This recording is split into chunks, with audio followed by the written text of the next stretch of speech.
Welcome back to another VLC orientation video. This will be a 2-video series, so there will be 2 separate videos. One for how to use Canvas and some of the helpful features that will help you navigate your courses on our learning platform Canvas. And the other will be some interesting and cool features on Google Meet, where we will conduct all of our live lessons. So let's jump right into it. Let's talk about using Canvas first. So in this video, I'll show you how to access Canvas.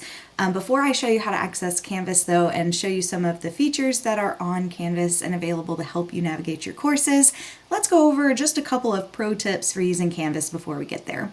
First, you must be logged into your school Google account in order to access your Canvas classes. So if you are using a personal device, which we always recommend using your school issued device for your classes, that way you can communicate with your teachers on GoGuardian, and you'll just already be logged into your school Google account and you'll be able to access everything on your school issued device. So make sure you are logged into your school Google account before you even try to access Canvas.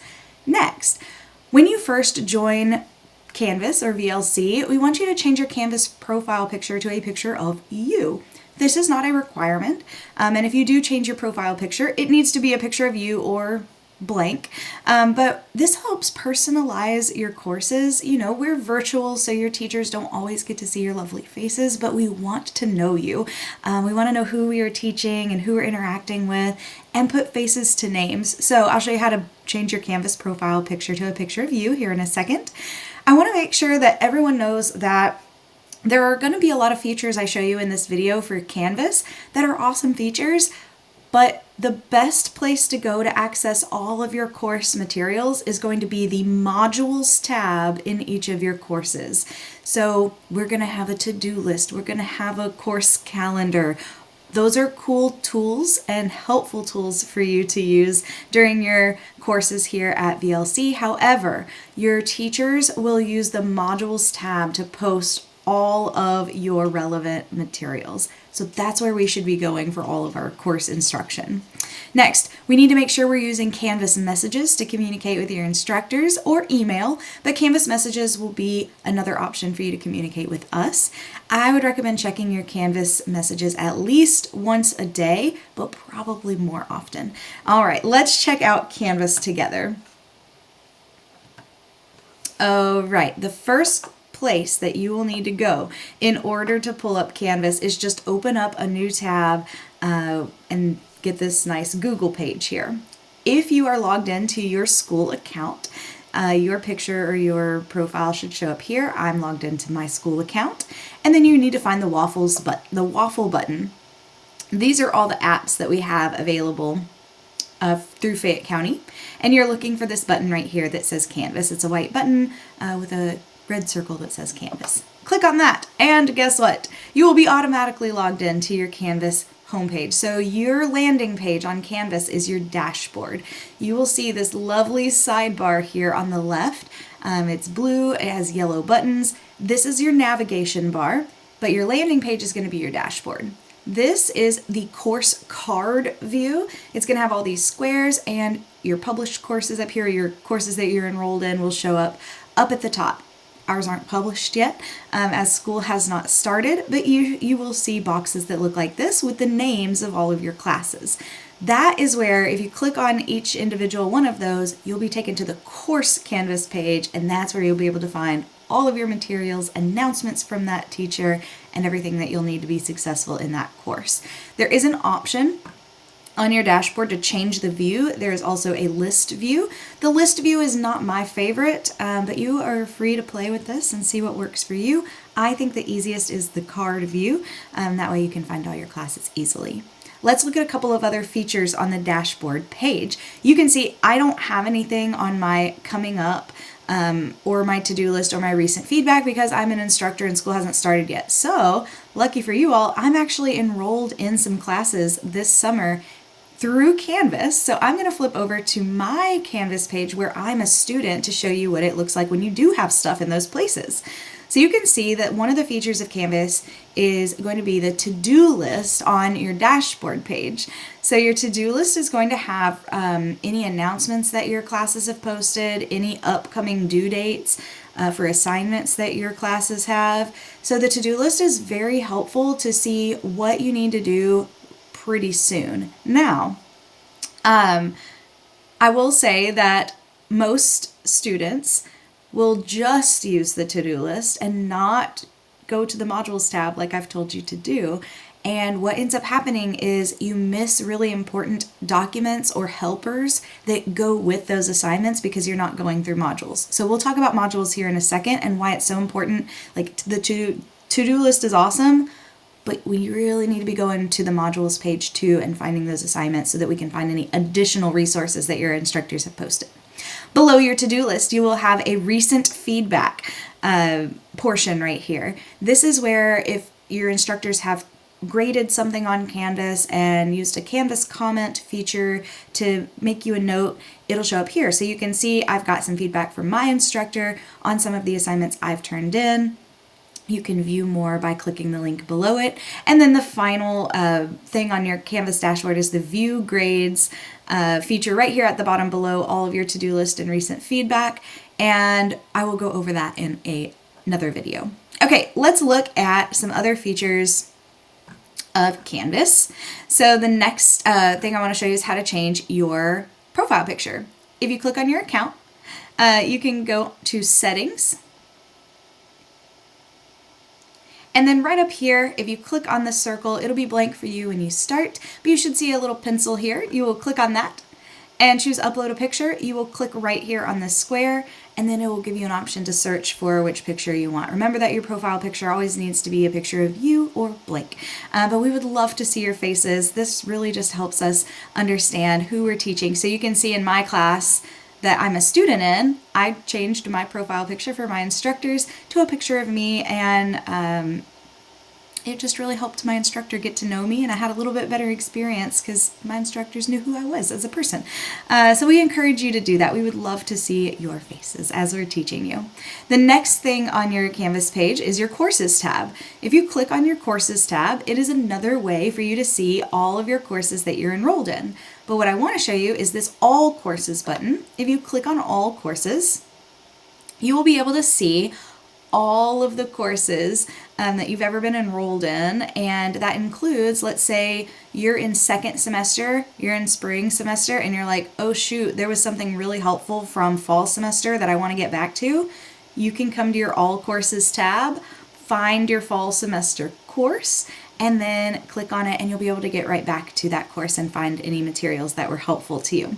The star, you can star and unstar classes that you want to show up on your dashboard. So if it is starred, if it is orange, then it will show up on your dashboard tab. If you unstar it, it'll go away. So if you accidentally see a class disappear from your dashboard page, come to Courses, All Courses, and make sure that it has a star by it. If it doesn't, that's why it's not showing up in your dashboard, and you can just re-click the star. The next thing on your Canvas that is really helpful is the calendar. Now, we won't have anything on the calendar yet because school hasn't started yet, but you can see that each one of your classes is going to show up over here as a different color because some of my courses don't have assignments in there yet. They're not showing up as a color, but what your calendar will look like when you actually have, let me see if I can go back in time a little bit, and it might not have anything because all the deadlines have passed. It doesn't. But what it'll look like is each day will have all of your course materials that are due for that day. It'll be in a different color. However, this is only for things with due dates. So only assignments and things like that that have due dates will show up on your calendar. That's why it's so important to use the Modules tab as well. So speaking of modules, let me show you what a course with modules looks like and why it is so important for you to use your Modules tab instead of using just the to-do list or just the calendar. Okay, here we go. Let's look at the Modules tab on one of my classes from this past year. So your Modules tab looks like this. To get to it, there's a course navigation sidebar here. You just find the tab that says Modules and you click on it. You should be doing this every single day in every single class because your your course instructor will post all of the materials for that day under the modules tab. So let's scroll back in time and find a week where we did several things. Okay, so you'll see my modules in my classes are organized by week and by day. We date everything. So your instructors are going to put dates on everything that they do. So it's going to be really easy for you to determine what all you did in that day. So you'll see I posted my lesson with my PowerPoint, my notes. We watched a video this day, so that's where the video is linked. I videoed my lesson and posted it for my students as well. None of these things, this link right here to the PowerPoint and this videoed lesson will not show up in your to-do list, and it will not show up in your course calendar. That is why it's so important for you to go to the modules tab, because you will miss any of those materials that are super helpful if you're not doing that. Let's look at this day for an example as well. So you will see that I have a PowerPoint lesson here, a videoed lesson, and an assignment. If you are just using your to-do list or just using your course calendar to do your assignments, you would not see the video lesson where I'm going over things and giving examples and whatever. If you missed the live class, some of your teachers might post video lessons for you, and if you're not coming to modules, you're not going to see that. That's super helpful. And then the PowerPoint also has examples, models, discussion questions to think about, and all of those help with the assignment. So if you're just going through calendar or to-do list, you're going to miss some helpful materials, and that's why the modules tab is your first stop for all of your classes every day, because you're going to see everything that we post for you. All right, final thing for Canvas is the inbox. I'm actually going to switch back to my class so you can see how I've communicated with my instructor using the Canvas inbox. So you can see here I've got several messages with my course instructor. To compose a new message and to find your teacher, you will find this button up here that says compose a new message. It looks like a pencil. Click on it. You're going to select the course that you want. So if you want to get in touch with your English teacher, you would just find English. And then you come over here for your come over here to your address book and click on teachers. And then it will give you the name of the instructor. Always put something in the subject line like question about yesterday's assignment, and then type in your message. Cool features though, you can also add an attachment, so you can add a screenshot or a picture here. So if your instructor said, or if you're having like a tech issue or something, and your instructor says, send me a screenshot of what's going on, this is how you do it. Or if you're like, that's marked missing, I did it, take a screenshot, send it to us. We can get it resolved if something needs to be resolved. If you do better talking things out, so if you don't want to type something, but you want to record a video or an audio comment for us explaining what you want to ask, you can do that too through Canvas Message. So it's really easy. Canvas Messenger is an excellent resource for communicating with your instructors. And that is a basic rundown on how to use some of the features of your Canvas learning platform. So I am going to end this video now, and we are going to talk about how to use Google Meet in the next video. I'll see you there.